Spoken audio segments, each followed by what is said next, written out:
Hello, everybody. We have for you guys Sam Laidlow, professional triathlete. Before you guys learn too much about him, we briefed Sam on what we've been doing lately, two truths and a lie. So we're going to dive right into that so you guys can take a guess along with us. Thank you, Sam, for hopping on here with us. No, thank you guys. It's a pleasure. And yeah, I guess I'll kickstart it.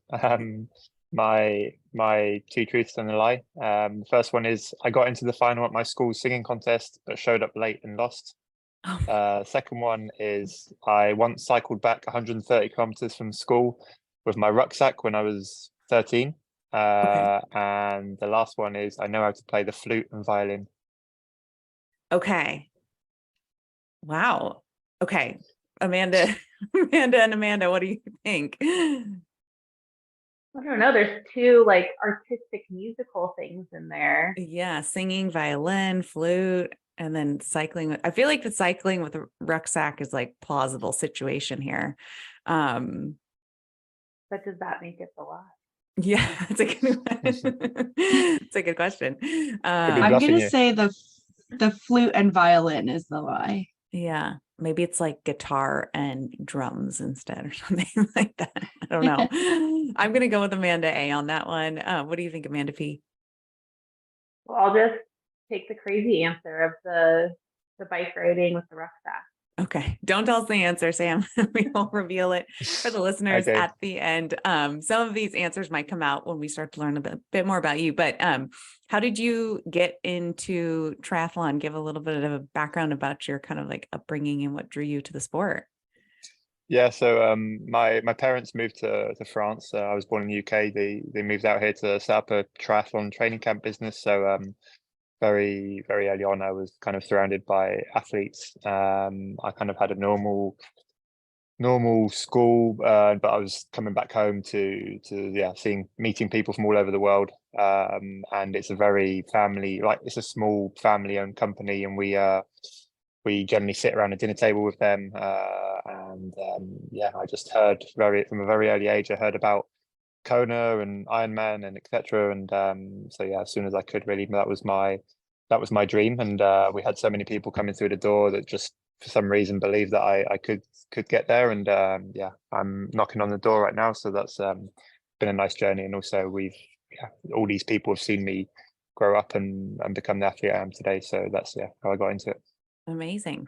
And when did you, I mean, you said people kept kind of saying you have a shot at it. Did you realize then at yourself, like, oh, I'm a fast swimmer or I'm a good cyclist?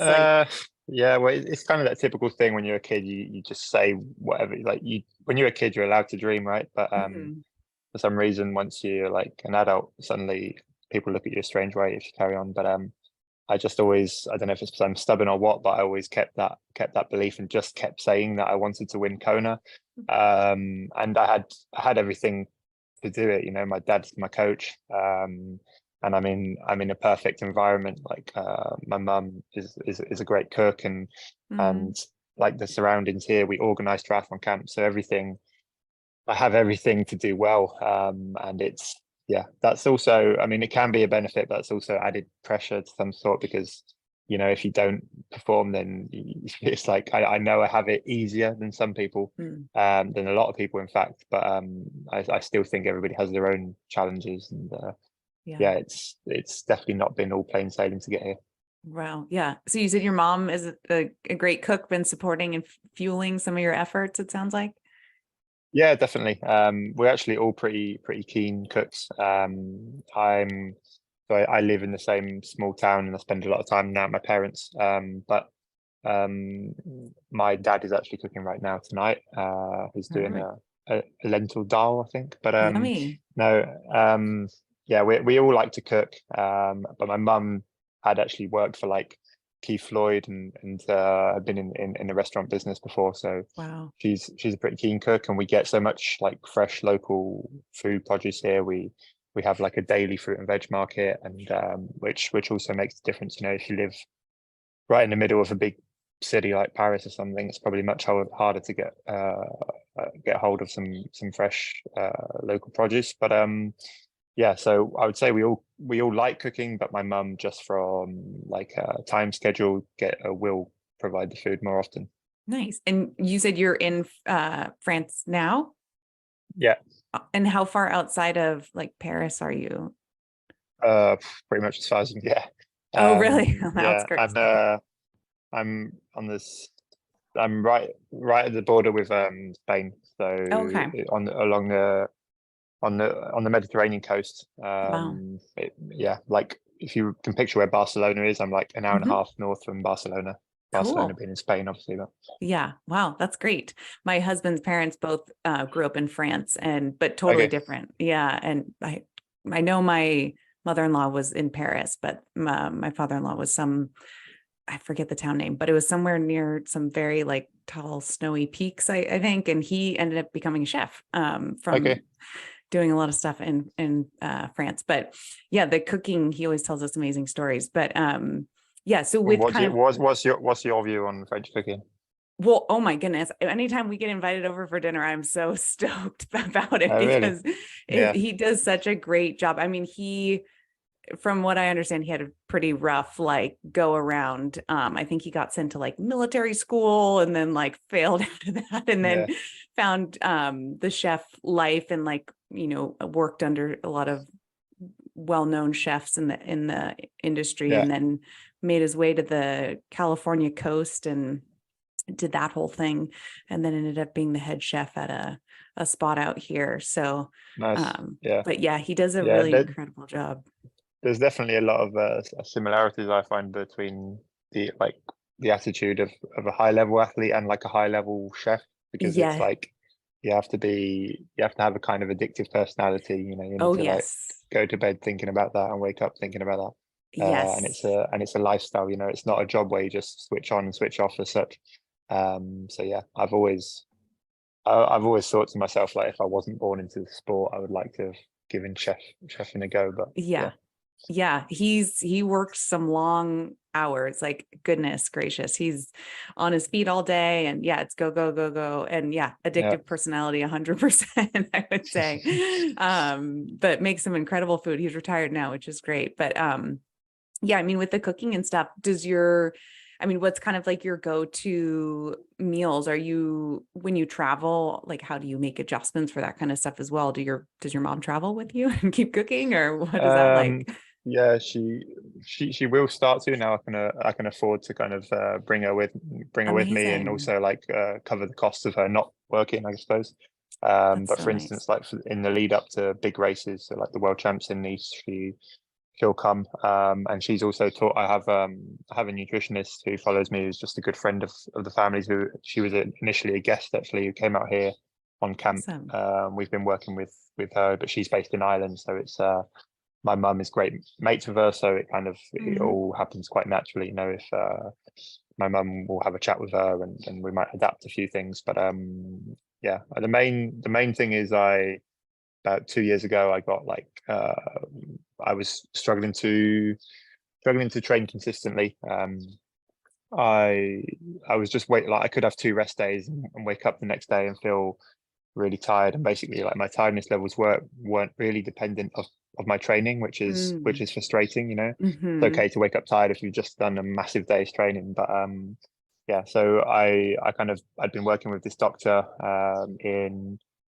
just over the border in Spain, in Girona, who works with a lot of pro cyclists and other athletes actually, and he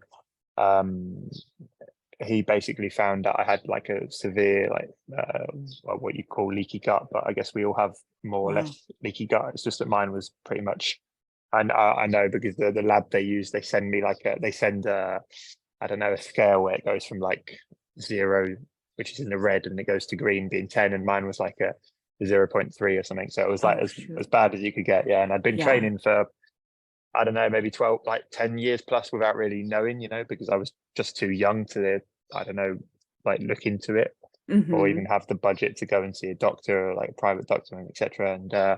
And so he found that out, and then we kind of went through a gut healing protocol for 2 or 3 months. Wow. So that involved me there were some like digestive enzymes involved, but it was mostly me just being really careful with things like just trying to eat stuff that was easy for my gut to digest. So if I Mhm. was going to eat vegetables, like them being maybe steamed, or not Mhm. eating shitty gluten, or yeah, it was just, what else? I can't remember now. What else? Yeah, just obviously just trying to eat clean, but I guess that's, you do Yeah. that. I try to do that anyway. And yeah, maybe prioritizing like a white meat over like chicken over like a semi-cooked steak, just anything that Mhm. could keep my gut, get my gut to heal really. And that Yeah. really helped my performance. Another factor as well was, during them 2 months, was to not do any what we call anaerobic work. So it's Mm. like any really high intensity training. Mhm. I'm not exactly sure about the science of that, but it's something to do with the oxidation of your stomach. So yeah, keeping everything really easy, and Yeah. actually, even though I trained easy for 2 or 3 months, I saw some great results. And but yeah, for me, that's still, it kind of came back. Mm. I got it better. I did another test like a year later, it got better. And then I did a test like 4 months ago, and it wasn't as bad. I was like on that scale, I was like at 3. But yeah, it's definitely, for me, it's my Achilles heel anyway, like Mm. my stomach in general. Mhm. And yeah, so I'm not somebody who gets injured easily, but I might wake, I could eat something that I shouldn't have done, and it could impact my training. So it's definitely something that I'm still learning about, and Yeah. yeah, it's probably the most important thing for me at the moment. Yeah, definitely. I see more and more, a lot of endurance athletes have GI issue stuff coming up, and we started doing GI map testing with our athletes as well. And some of the triathletes with the swimming and stuff, the open water swimming, I mean, have picked up parasites and stuff like Mm, that, and have caused GI issues. And of course there can be yeah. food allergies, but what did your doctor say, like why he thought that happened, out of curiosity? Like, was it a lot of high intensity training causing like lack of blood flow to the gut, or? Yeah, he couldn't be sure, but I think there was a few. I think there was one really long training session where I went. It was like the hottest day in history in France, and Oh, I went out and did like an 8-hour ride, and just got yeah. severely like heat exhausted and sunstroke and heat stroke. And I think that's what set it on. Mm-hmm. But I think it could also be like before, like when I was like in my teens, I used to train, and the whole group used to train without really taking on any carbohydrates, and we used to do Mm, like a lot of high intensity training. yeah. And I wonder if that's what kind of made it fragile in the first place. Yeah. But definitely now, yeah, well, it could also be hereditary, right? I think. Mm-hmm. So I don't really know. It's difficult to put a finger on it, but Yeah. definitely definitely picking up like a parasite or something in lakes is another factor. That's what happened to me very recently. And I Oh, did shoot. Ironman Lanzarote, and it didn't go to plan at all. I just couldn't absorb anything. I didn't have stomach discomfort as such. I just couldn't. I don't know. Whatever I was putting in, I wasn't absorbing. It was just coming back up. Yeah. And that I did some blood work about a week out from this Ironman. Like my liver parameters, they weren't great. Mm, And then I did it again. There's nothing really we could do, because we didn't want to like completely detox my liver like 4 days out from a race, because then probably wouldn't store any glycogen. And anyway, even if you have a liver infection, it's probably going to take longer than 4 days. So we kind of just hoped for the best, but it just didn't work out. And then when I went back and did some more bloods like 4 days afterwards, I can't remember exactly what my doctor was looking at, but I remember the scale of the parameter for the liver was like between it had to be between 40 and 60, and mine was at like 80, and apparently like at 85 or something they send you to hospital. So I had quite a severe liver infection. oh no. And it seems to have got better now, but I think that's again something I pick up quite easily, and whatever the cause is, we're still trying to figure it out. Yeah. Shoot. Do you, with your kind of the stomach issue stuff right now, have you found anything that helps keep it in a good place? Like whether it's like probiotics or consuming, I don't know, certain types of foods like in and around training, or? Yeah, I do take some. My doctor makes me take some probiotics, and another thing which is cool, they're all a Spanish brand, so it's difficult, but it's called Wobe enzyme, and from what I gather, it's something that you get in pineapple, I think. Oh, okay. Yeah. Bromelain. I can't Yep. remember. Yeah. Yeah. So it's got that in it, but then there's also, I've got like a like a gut complex, which has probably got like, I don't know, L-glutamine, or I'm a triathlete, you know, so I don't deep dive into everything, but yeah, so that helps. I think a big factor is stress as well. I definitely think it's stress related for me. I often wonder if I wasn't born with a woman's brain, like overthinking everything. And so like I just I stress a bit too much about small things or question everything. And I think, I don't know, if I reckon if I'm having a row with my missus, or something's going wrong with the new house we've just bought, or etc., it's probably also impacting that, you know. So Definitely. but I think that's natural, you know. I think it's normal to have a response to stress. Yes. Yeah. Do you have tools that you use to help manage your stress? Well, I go out on a bike ride on my own. Yeah, Exercise, more exercise. Yeah. No, like breath work, meditation. No, I don't. I don't, to be honest. Yeah, maybe I should look into it more. Yeah, I always ask my clients that question, because I think, yeah, a lot of them like to combat their stress with exercise, which is one thing, which is great, but can also be another added layer of stress potentially, depending on how hard you're pushing it. So it's always good to find other ways that what works for them. So I know we have a short amount of time here, so I want to keep things cruising along, but because we work with a lot of endurance athletes, talking about your experience at Kona and the bike course, your fastest bike course time. I'd love to just get a brief feel from you on how you potentially adjust your maybe preparation and your hydration going into something like Kona tends to be one of the hotter, more humid racing condition environments. What does that look like for you? Yeah, so first of all, yeah, Kona's it's really hot and humid, and I'd never been there for a start, so it was all new to me, so I couldn't really set a plan as such in advance or test my sweat rate or this. But so I got there about 2 weeks before, and very quickly I have a good feel for my body and kind of know what I need. I'd done some sweat testing previously where I'd found out that I lose about between 2 and 3 liters an hour, depending on the conditions of sweat, which is a lot.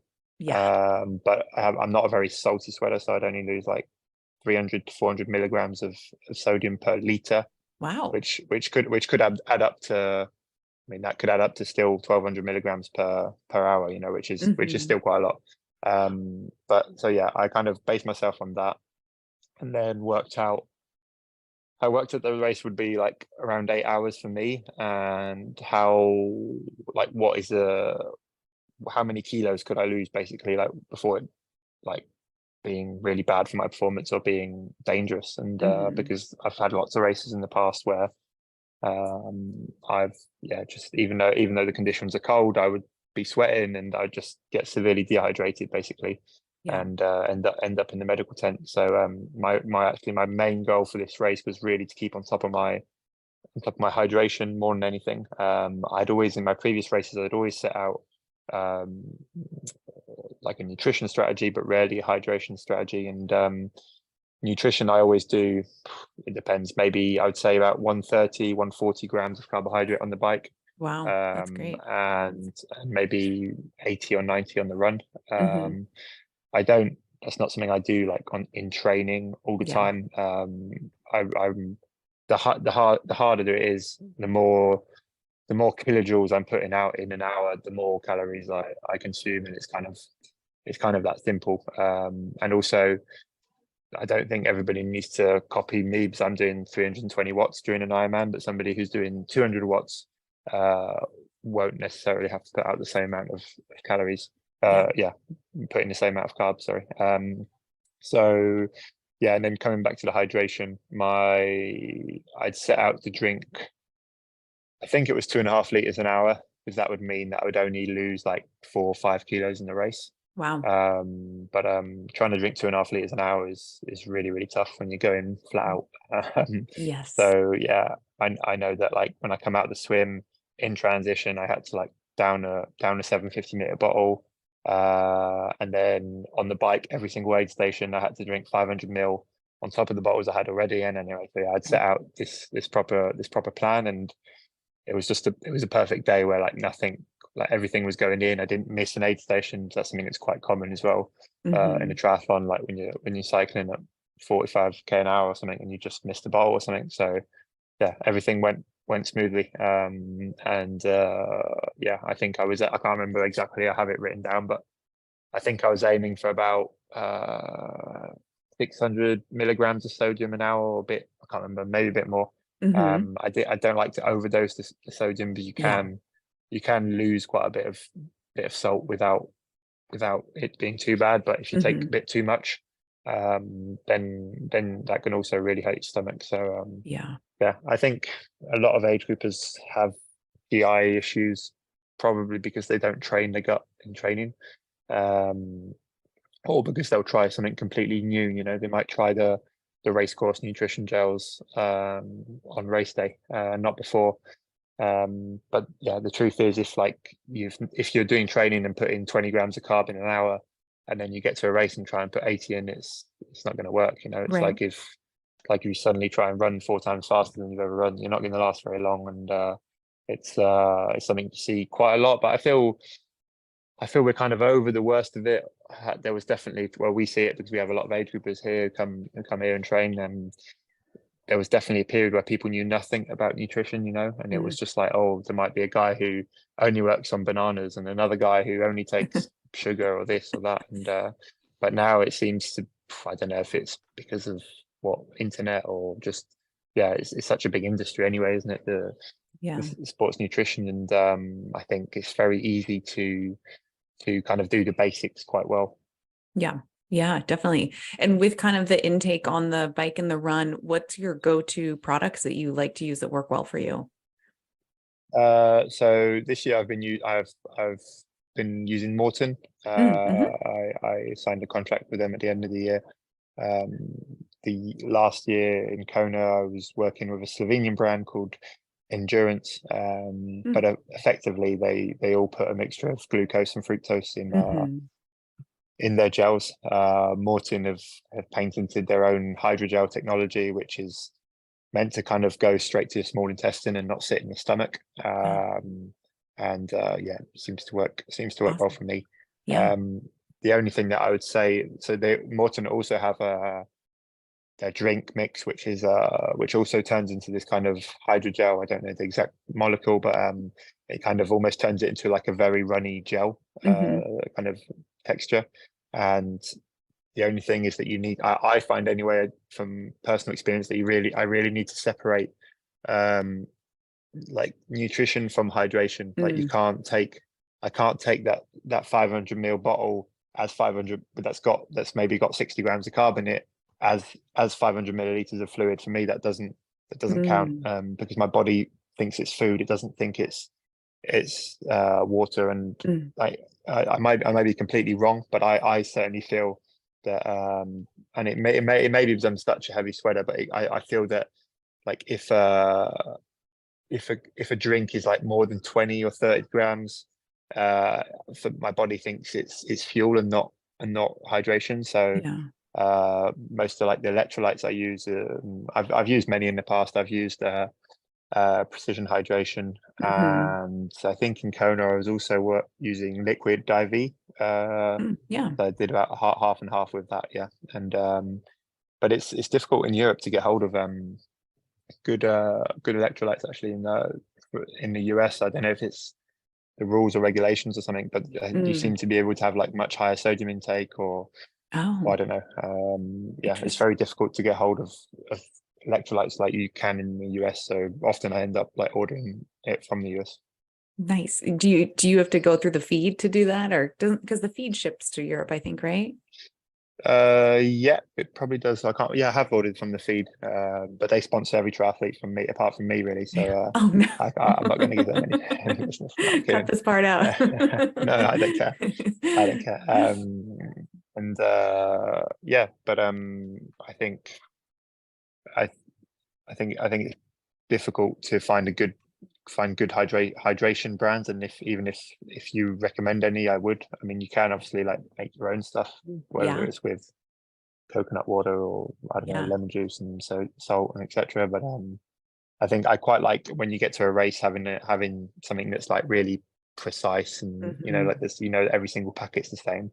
Yes. And also something that's not like I kind of worry that if I put coconut water in a bottle or something, it's gonna like turn funny by after 4 or 5 hours on the bike, so Right. Yes. Yeah. You make an interesting point too about the Martin drink mix being like looked at as a fuel source versus fluid. And I think yeah. that is something a lot of people are starting to realize too. A lot of these like fuel drink mixes also don't actually allow you to fill up your 500 milliliter bottle with 500 milliliters of water, because the powder Yeah. actually does take up a good amount of space in there. So yeah, I think that's an interesting thing to point out and for people to pay attention to and listen to what works for them.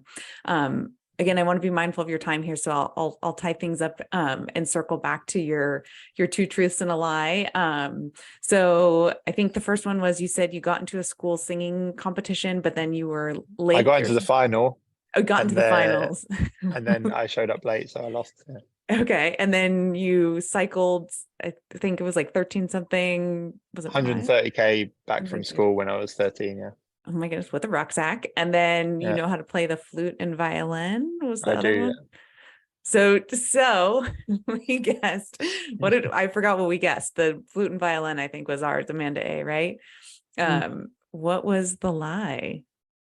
It was indeed the flute and violin. Oh, well done. So what was the song you had to learn for school? Do you want to sing it on the pod? Just kidding. I don't. I can't sing anymore. I think it was something from Kings of Leon. It was.